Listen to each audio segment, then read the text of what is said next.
Indian रुपए लगातार नीचे ही गिरते जा रहा है। इंडियन रुपए इतने सालों से लगातार नीचे गिर रहा है कि अब तो लोगों ने इंडियन रुपए के बारे में अपडेट लेना भी छोड़ दिया है। इंडियन रुपए जो कि 2014 के टाइम में 50-60 रुपए पर डॉलर के अराउंड हुआ करता था, वहीं पे अब ये 100 रुपये पर डॉलर तक पहुंचने वाला है। अभी के टाइम में इंडियन रुपए 96 रुपीज़ पर डॉलर को टच कर रहा है। और ऐसा नहीं है कि इंडियन रुपए अभी ही गिरना स्टार्ट हुआ है। अभी तो इंडियन रुपए की गिरने की स्पीड रशिया और अभी तो इंडियन रुपए की गिरने की स्पीड अमेरिका और ईरान के वॉर के वजह से बहुत ही ज़्यादा तेज़ी से बढ़ गई थी, क्योंकि जहां कुछ महीने पहले इंडियन रुपए 92 रुपीज़ पर डॉलर हुआ करता था, वहीं अभी के टाइम में इंडियन रुपीज़ $1 इक्वल टू 96 रुपी इसके को टच करने जा रहा है। और ये एक फैक्ट है जिसे इंडियन पॉलिटिक्स में सही तरीके से समझा नहीं जा रहा है। इंडियन इकोनॉमी में इस फैक्ट को, इस क्राइसिस को सही से नहीं समझा जा रहा है। जब इंडियन गवर्नमेंट इस चीज़ को एक्सप्लेन नहीं कर पाती है कि आखिर इंडिया में रुपए क्यों गिर रहा है, तो फिर इंडियन पॉलिटिशियंस और इंडियन गवर्नमेंट इस इकोनॉमी क्राइसिस को लेकर के पहले तो छुपाने की कोशिश करती है। जैसे कि मोदी गवर्नमेंट ने इलेक्शन से पहले इस इकोनॉमिक क्राइसिस को छुपाने की कोशिश की, बहुत सारे फैक्ट्स को छुपाने की कोशिश की, जैसे कि LPG गैस के प्राइस को बढ़ना, पेट्रोल प्राइसेस बढ़ना, इन सारे फैक्ट्स को छुपाने की कोशिश की। और रुपीज़ गिर रहा है, इसको भी छुपाने की कोशिश किया। और जब हालात हद से ज़्यादा बढ़ गए और जब इंडिया में इलेक्शन कंप्लीट हो गया, तो उसके बाद फिर गवर्नमेंट ने इकोनॉमिक हालत कितनी ज़्यादा ख़राब हो गई है इसको एक्सप्लेन करते हुए 7 बड़े शर्तों को खाली जनता के ऊपर थोप दिया, जहां पे ट्रैवल मत करो, ऑयल मत खरीदो, ऐसी बातों को सिर्फ जनता के ऊपर थोप दिया। लेकिन असल में इस इकोनॉमिक क्राइसिस के बारे में गवर्नमेंट ने ना ही तो कोई ध्यान दिया, ना ही इंडियन रुपए कैसे गिरता जा रहा है इसके बारे में भी गवर्नमेंट ने ध्यान नहीं दिया, और सिर्फ अलग अलग बातें जनता के ऊपर थोप दी।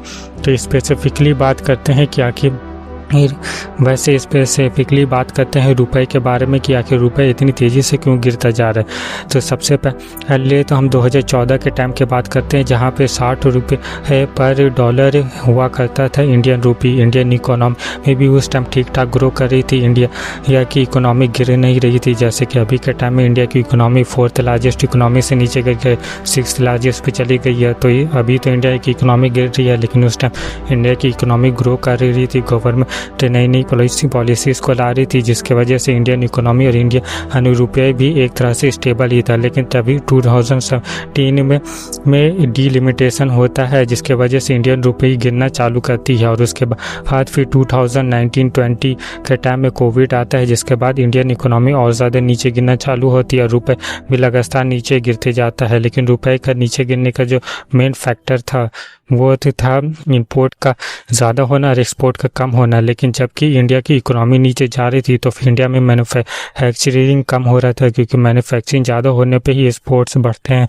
लेकिन इंडिया में जब मैन्युफैक्चरिंग ज़्यादा नहीं हो रहा था, तो एक तो इंडिया का एक्सपोर्ट सिस्टम कम हो रहा था और इंडिया का इंपोर्ट बढ़ते जा रहा था। और ये एक फैक्ट था जिसके वजह जैसे इंडिया की इकोनॉमी लगातार कमज़ोर हो रही थी। और सबसे बड़ी बात, इंपोर्ट और एक्सपोर्ट का बराबर ना होने की वजह से इंडियन रुपीज़ लगातार लूज़ होते जा रहा था। लेकिन इसके पे गवर्नमेंट ने ज़्यादा ध्यान नहीं दिया, लेकिन सिर्फ हिंदू मुस्लिम और फालतू इलेक्शन की चीज़ों पे ही ध्यान दिया। रुपए को स्ट्रॉन्ग करने पे ध्यान नहीं दिया, इंडिया के मैन्युफैक्चरिंग को स्ट्रॉन्ग करने पे ध्यान नहीं दिया। और इसीलिए इंडिया का रुपये लगातार नीचे गिरते ही जा रहा था कि तभी ये फिर 2026 में ईरान और अमेरिका का वॉर स्टार्ट होता है। और इसके बाद तो जैसे इंडियन रुपए बिल्कुल मरने ही लगता है, क्योंकि जहां ईरान और अमेरिका के वॉर के टाइम में इंडिया का रुपये 90 रुपीज़ पर डॉलर था, जो कि एक फैक्ट, एक रियलिटी था, एक डॉक्यूमेंट्री था। लेकिन वही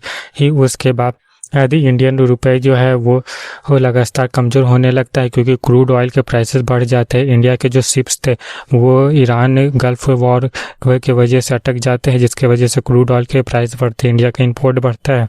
और भी अलग अलग फैक्ट्स होते हैं जिसके वजह ऐसे इंडियन रुपी ये से फॉल करना चालू करता है, और जहां पहले वॉर के पहले इंडियन रुपी 90 रुपये पर डॉलर हुआ करता था, वहीं ही वॉर के बाद इंडियन रुपये अभी के टाइम में 96 रुपये पर डॉलर तक पहुंच गया है।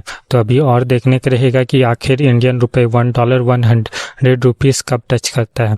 वैसे ये इकोनॉमिक एजुकेशनल डॉक्यूमेंट्री वीडियो थी। तो अगर आपको मेरी ये इकोनॉमिक डॉक्यूमेंट्री एजुकेशनल वीडियो पसंद आई हो तो फिर कमेंट करके बताएं कि आपको कौन सा वीडियो पसंद आए, कौन सा टाइप, तो नीचे कमेंट कर सकते हैं। और ऐसे ही और भी economic documentary educational type video देखने के लिए मेरे चैनल को सब्सक्राइब कर ले। मेरा चैनल भी ध्रुव राठी